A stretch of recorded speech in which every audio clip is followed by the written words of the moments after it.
All right, so there's kind of four main polynomial functions that we had to deal with. We had our constant function, which is something that doesn't have a variable. So we have y equals a, where a is just a number.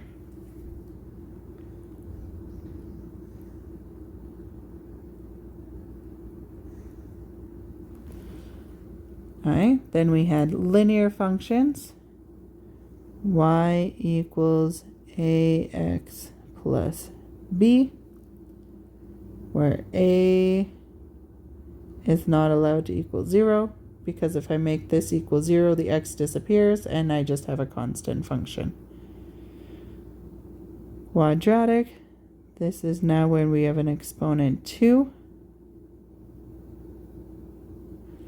Again, a is not allowed to equal 0, or we just get back to linear function. And then we have cubic functions, where we're dealing with cubics. Cx, so you can just see we kind of add a new letter to the alphabet each time. And again, a is not allowed to equal 0, or we just end up with a quadratic function. Right, so we have some main characteristics that we have to look at when we're dealing with polynomial functions. So we need to know the degree of the polynomial function. And this is whatever the highest exponent is.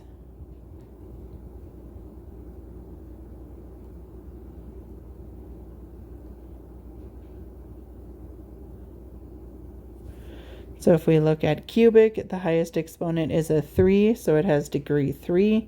Quadratic high exponent is 2, so it has degree 2. Linear has the highest exponent of 1, so it has degree 1. Constant has no exponent, so it's actually a 0, so it's degree 0. Okay. After you find degree characteristics, you need to know about the leading coefficient.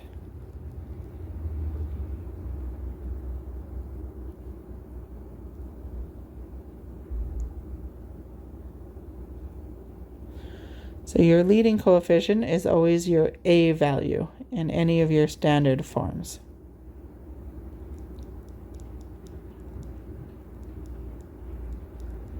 And we're always looking, is a positive or is a negative? And that's going to tell us a lot about our graph. Okay, another characteristic that we got to look at is our constant term. So these are your terms that don't have an x. So it's the b, the c, the d. The constant term always tells you your y-intercept when you're written in standard form. So if you're written in one of these forms, whatever your constant term is, that's going to be your y-intercept. We also look at turning points. So it's how many times does your graph change direction? So if I'm increasing to decreasing to increasing, this one would have 2 turning points. Your number of possible turning points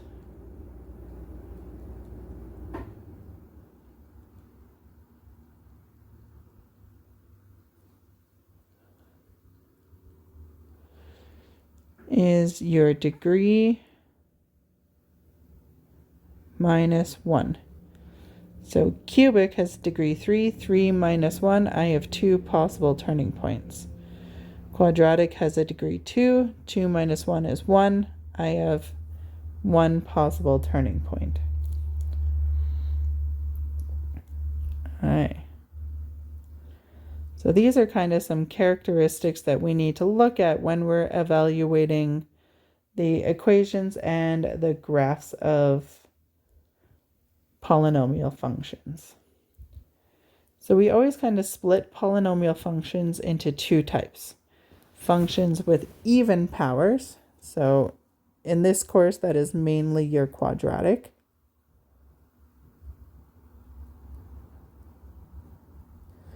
because it has a degree 2. It has an even degree. So there's some common things that even power functions always have. Okay. Domain for any even powered function is x such that x belongs to the reals. And your range kind of depends on if I have a positive leading term or if I have a negative leading term. So if I have a positive leading term, like this guy over here,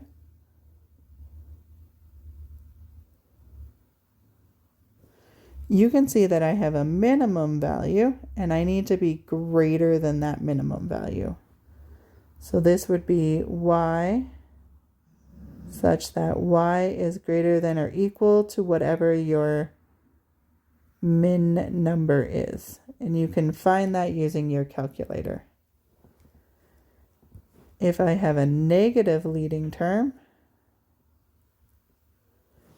well, you can see I have a max value and I want all my y values to be less than that.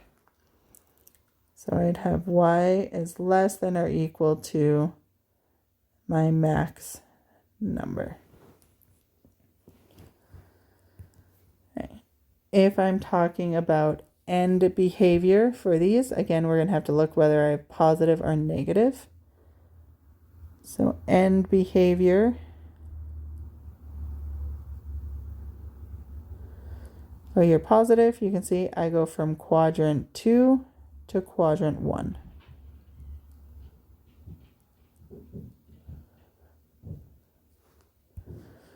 My end behavior for this one,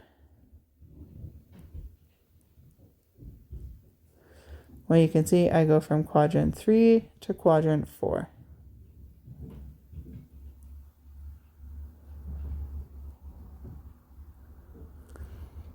So even functions always end up pointing in the same direction. So if one end is pointing up, the other end is pointing up. If one end is pointing down, the other end is pointing down. Okay. With quadratics,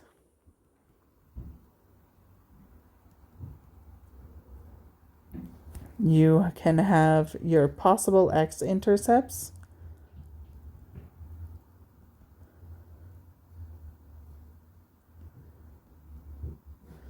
Well, you could have 0, 1, or 2. So you can see these graphs both have 2 x-intercepts. If I were to draw the parabola up here like this, I would have no x-intercepts. And if I were to draw it so it just barely touches the graph and comes back down, I would have 1 x-intercept. Quadratic functions always have one turning point.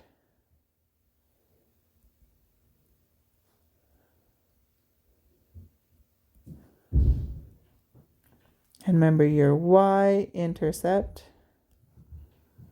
is just always 0 and your constant term. So the term that doesn't have an x. Functions with odd powers, there's kind of 2 that we deal with. We deal with linear of degree 1. And we deal with cubic of degree 3.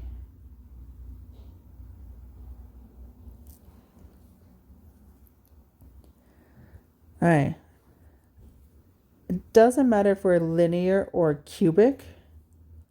All of the end behavior, domain, and range is all the same. So my end behavior of positive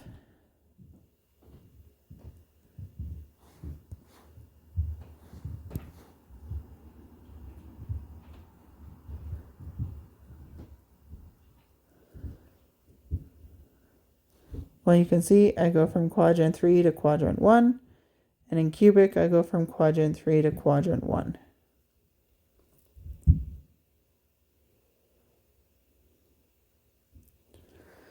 If I have a negative function, well, I go from 2 to 4, cubic also goes 2 to 4.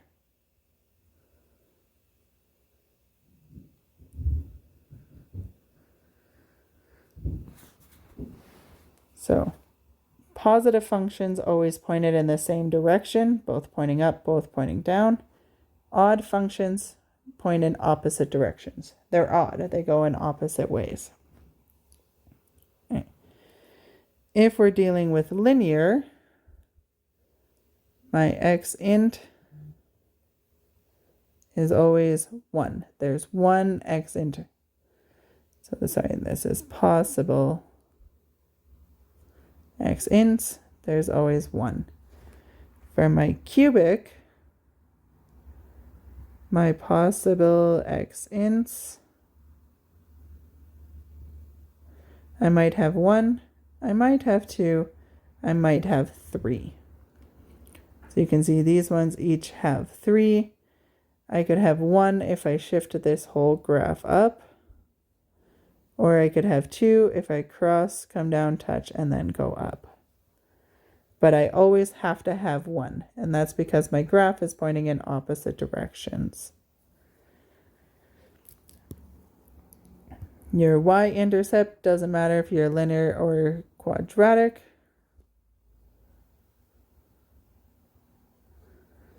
It's still going to be 0 and whatever your constant function is.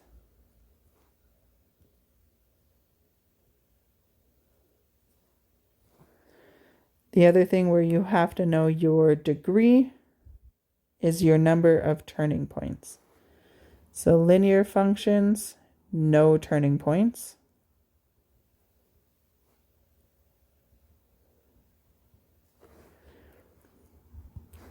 Cubic function can have 0 or 2 turning points.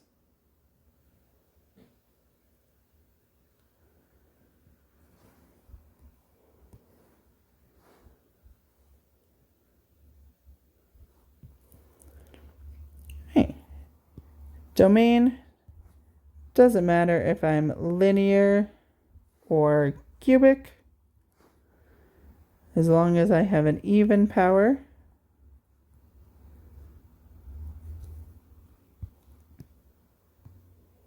Sorry. So for domain and range, doesn't matter if I'm linear or cubic. Domain is always x such that x belongs to the reals. Range is always y such that y also belongs to the reals. So odd functions have the better domain and range. Even functions, your range changes depending if you have a positive or negative leading. Okay. And the last thing we did here is our modeling. So just like logarithmic and exponential, our modeling starts the same. We are going to have stat, edit, list 1, we're going to put our x's. List 2, we're going to put our y's. The trouble with polynomial is they have to tell you, or you have to look at your scatter plot to see what regression you're doing. So if I go over to stat, over to calc, so after we enter in our data, we go stat, go over, and we might be doing a linear regression.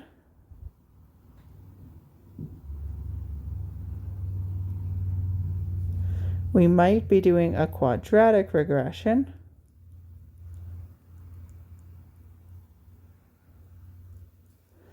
And we might be doing cubic regression.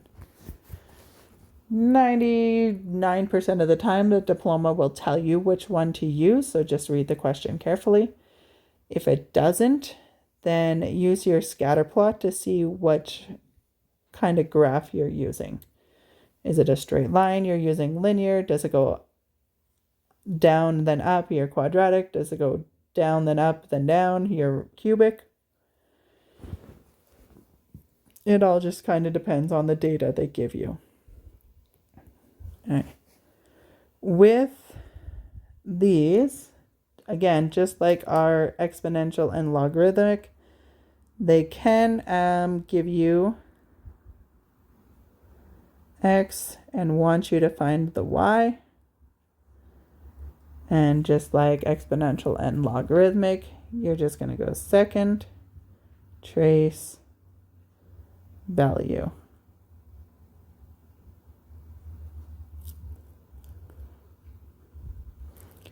They might give you y, want you to find x. That means you're going to go into your y equal. In y2, you're going to enter the number that they give you. You're going to go into your graph, second, trace, and you're going to look for your intersection.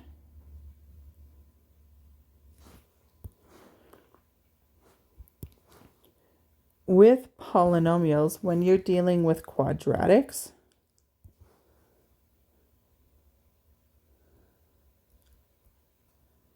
you can have a third scenario, and that's if they're looking for a max or min value.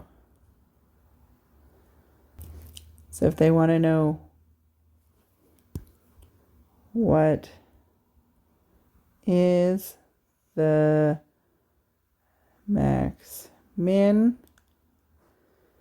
that means they're looking for the y value of the max or the min. If they want to know when is the max min, they want you to find the x value. So, I don't know, the quadratic function x squared minus 4. Let's say this is what I got when I ran my regression. So I'm going to reset my window because I have some wonky ones from before. Okay, so if I want to know what is the max, I'm looking for the y value. So I'm going to go second, trace. In this particular one, I have a minimum. So I'm going to go 3. It's going to ask you for the left bound. So we're going to go over to the left. We're going to go over to the right. Make sure your minimum is between those two arrows and hit enter. So it looks like my minimum value is -4. And it occurs at, when you get something like this, your calculator kind of really sucks with pixels. This actually means 0. So this happens at 0 and -4. So careful for these wonky numbers. All right. So there's your basis for polynomial functions.